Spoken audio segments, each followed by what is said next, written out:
një tjetër video, më në fund, më falni shumë për mungesën, por kam qenë shumë e angazhuar këto kohët e fundit dhe s'kam pasur asnjë ditë mundësi, domethënë, të xhiroj një video. Por ja tek era sërish dhe kësaj radhe kam një të re, vajza. Do të karikoj video çdo të shtunë. Mua më pëlqen shumë kjo ide. Ma dhanë dhe disa vajza të tjera, por në fakt e kisha në mendje prej kohësh këtë gjë. Dhe vendosa më në fund që ta bëj këtë, sepse kështu jam më organizuar dhe ju e dini, domethënë, se cilën ditë unë do karikoj video dhe për vajzat domethënë që më pyesin çdo ditë kur do të bëj një video të re, të shtunën, çdo të shtunë do të ketë një video të re. Prandaj mos e humbisni dhe regjistrohu në këtë kanal. Për sa i përket videos së sotme, do t'ju propozoj një make-up për verë. Ju e dini që gjatë verës neve kemi më pak dëshirë të lyhemi, s'kemi kohë, djersësim. Pra, vetëm duke marrë penelin djersësim, kështu që do t'ju propozoj një make-up shumë të lehtë dhe është ky që po mbaj që kam tani, domethënë, dhe duket si i rënd faktikisht, por nuk është absolutisht i rënd. Unë kam vendosur vetëm një ngjyrë, jo, 2 ngjyra, maskara dhe qërpik falso.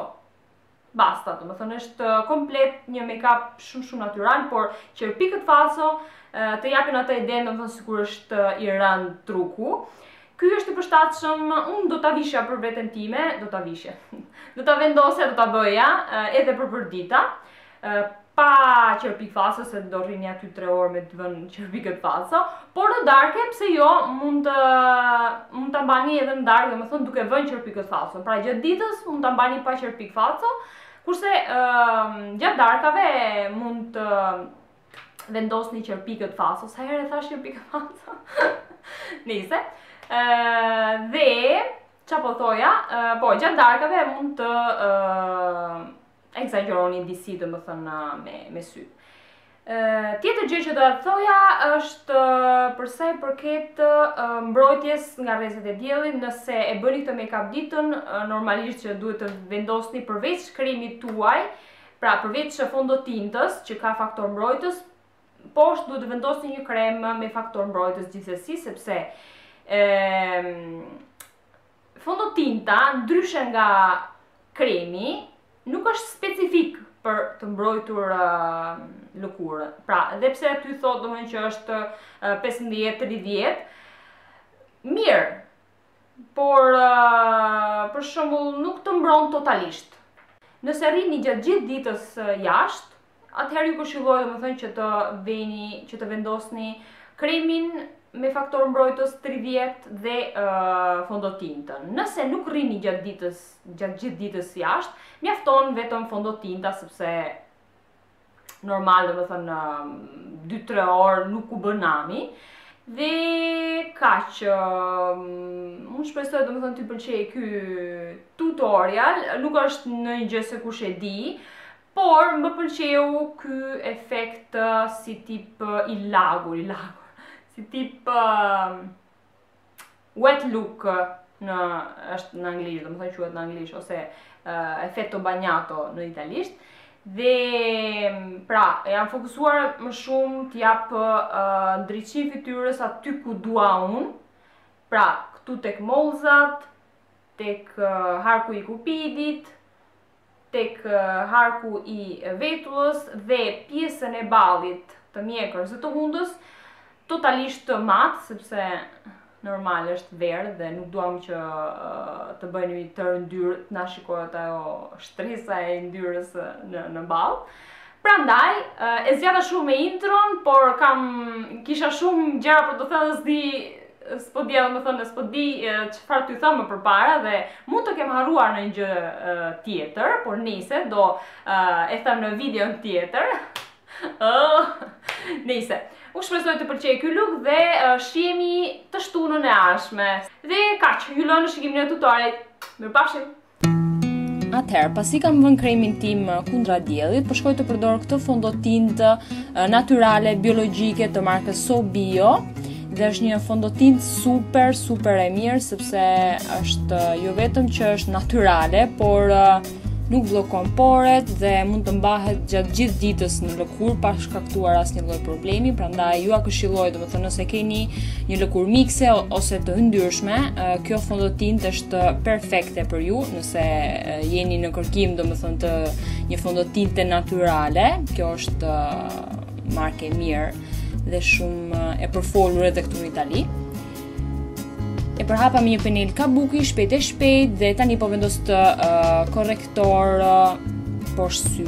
Ky korrektor është i markës Essence, megjithatë do t'ju lë të gjitha emrat e produkteve në info box poshtë videos dhe në mënyrë që të shikoni të gjitha, domethënë sepse këtu mbase nuk me shpejtësia nuk duken mirë. E përhap me gishta korrektorin. E aplikoj edhe aty ku kam imperfeksione si puça apo njolla.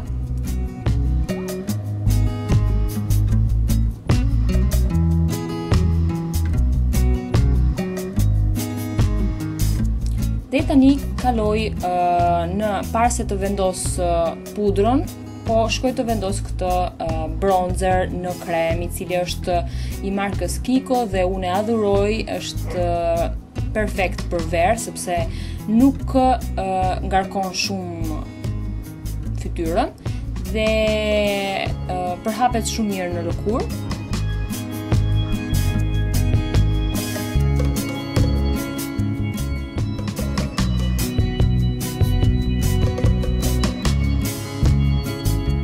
Mund të aplikoni me gishta ose mund të vendosni domethënë të aplikoni me një penel të posaçë.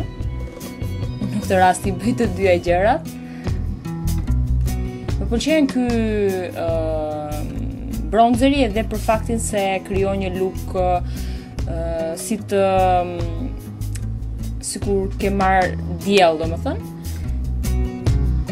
Dhe tani po shkoj të aplikoj pudrën vetëm në zonën të, pra balli, humbi dhe mjekra dhe po shkoj të ridizenjoj vetullat me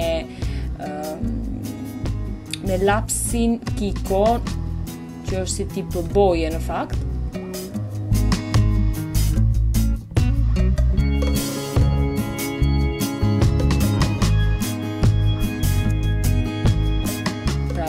Duke ridizenjuar, duke sfumuar dhe tani po shkoj të aplikoj këtë lapsin ose më saktë është korrektor për harkun e vetullave në mënyrë që ta ndriçoj akoma më shumë.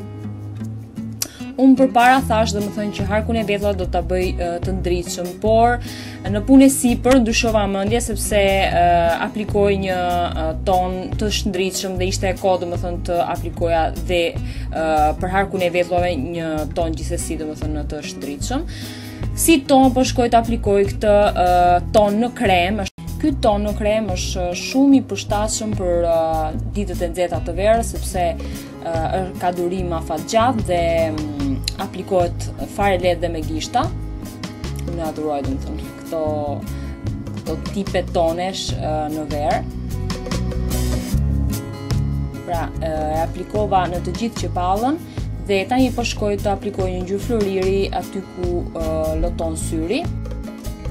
Ky ton ka qenë një edicion i limituar i markës Deborah dhe më duket se nuk është më në qarkullim. Në harkun e vetullës po shkoj të aplikoj këtë ngjyrën roz të bardhë dhe poshtë syrit, në vijën e poshtme të syrit, po shkoj të aplikoj këtë ngjyrën kafe, bronzer, si më të them, ngjyrë çokolate. Pra aplikoj në të gjithë pjesën e poshtme të syrit duke zgjasur siç po e shihni në pjesën e cepit të syrit dhe duke u nisur nga ai cep e bie nga përbrenda duke bashkuar me pjesën e sipërme të syrit. Nuk e di se u shpjegova mirë, po siç e pat është më e thjeshtë domethënë ta shikoni se sa ta shpjegoj unë. Tani është momenti i qerpikëve falso dhe mund të bëni edhe pa to, por unë preferoj t'i vendos sepse më pëlqen më shumë kështu. Këto qerpik janë të markës Fingers dhe sipas meje janë shumë natyral, nuk duket fare sikur ke vendosur qerpik falso. Tani është momenti i maskarës. siç e shihni është një look mjaft i thjeshtë, në të vërtetë nuk të humb shumë kohë. Tani kalojmë tek pjesa e fytyrës, si blush, po shkoj të aplikoj këtë blushin ngjyrë salmone. Si për mollcave, po shkoj të përdor këtë highlighter të markës Deborah për t'i dhënë atë efektin e shndritshëm, atë efektin që thashëm më përpara, glow ose wet look, që mua personalisht më pëlqen shumë fare në verë. Tani është momenti i buzëve dhe po shkoj më përpara të bëj një si tip contouring me një laps ngjyrë nude dhe të aplikoj një chubby gloss të markës Pupa, ngjyrë pjeshke. Vajza, mbaruam. Ky është looku, make-upi final që shpresoj t'ju ketë pëlqyer dhe të realizoni, pse jo. Unë ju falenderoj për vëmendjen dhe shihemi të shtunën e ardhshme. Mirupafshim.